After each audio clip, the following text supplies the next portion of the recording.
Di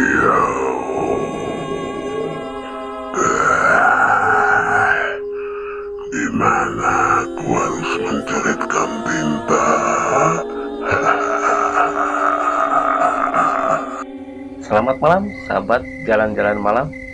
Malam ini saya akan bercerita tentang sebuah kisah yang menyeramkan yang berasal dari daerah Ciomas, Maja.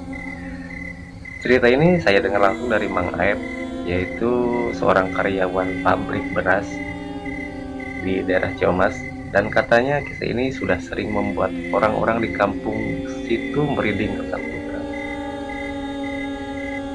Yaitu namanya hantu sablon.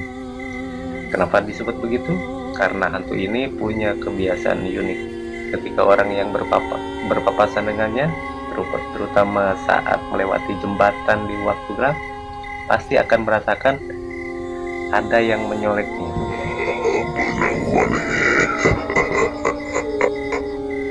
Dan anehnya begitu dilihat bajunya sudah ada noda aneh, persis seperti bekas tinta sablon.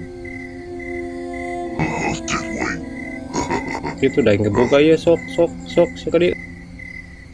Menurut cerita, hantu sablon adalah sosok hantu jahil penunggu sebuah jembatan tua di Ciomas, dan tidak muncul di siang hari, hanya ketika senja mulai turun atau saat hari mulai benar-benar gelap. Banyak orang yang lewat jembatan itu merasakan dicolek dari belakang. Ada yang mengira itu ulah temannya, ada yang menoleh tapi tidak ada siapa-siapa. Dan ketika mereka sampai di rumah, barulah mereka sadar baju yang dipakai sudah ada noda yang tak bisa hilang walaupun sudah dicuci berkali-kali. Itulah kenapa hantu ini dinamakan hantu sablon.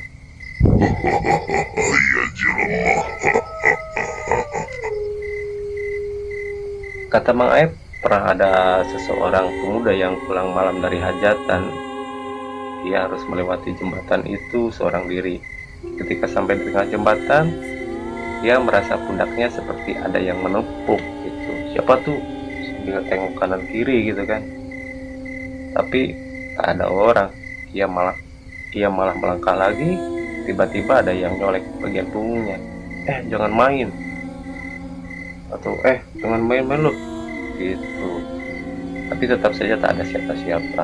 Sampai akhirnya ia pulang dengan perasaan was-was. Sesampainya di rumah, ibunya terkejut.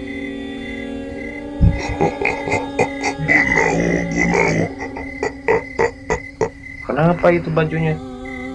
Kok kotor sekali? Tadi kan baju kamu putih bersih. Dan pemuda itu gemetaran. Sampai istilahnya trauma gitu. Dan sejak malam itu ia tak pernah lagi berani melewati jembatan seorang diri. Itu udah ngebuka ya sok sekali. Konon hantu sablon adalah arwah seorang tukang sablon keliling yang dulu sering bekerja di daerah Ciomas. Suatu malam ia mengalami kecelakaan di jembatan itu. Sejak saat itulah rohnya dipercaya gentayangan dan menjelma menjadi hantu jahil yang suka meninggalkan noda pada baju orang. Orang-orang di kampung percaya kalau sampai bajumu terkena noda hantu sablon, maka seumur hidup kamu akan selalu diingatkan bahwa kamu pernah disentuh oleh makhluk gaib itu. Itulah sekelumit kisah hantu sablon dari Ciomas, Maja. Kalau sahabat jalan-jalan malam melewat jembatan tua ketika hari mulai gelap, hati-hati saja.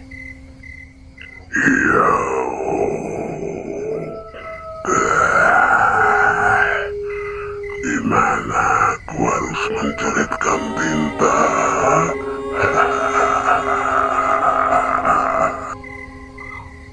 Kalau tiba-tiba merasa ada yang nyolek dari belakang, jangan buru-buru menoleh, karena bisa jadi itu adalah ulah hantu sablon. Saya hanya bisa berpesan, tetaplah waspada, karena malam tak pernah sepi, selalu ada yang diam-diam mengintai. Sampai jumpa di cerita berikutnya. Selamat malam dan hati-hati di jalan. Salam jalan-jalan malam. Iya.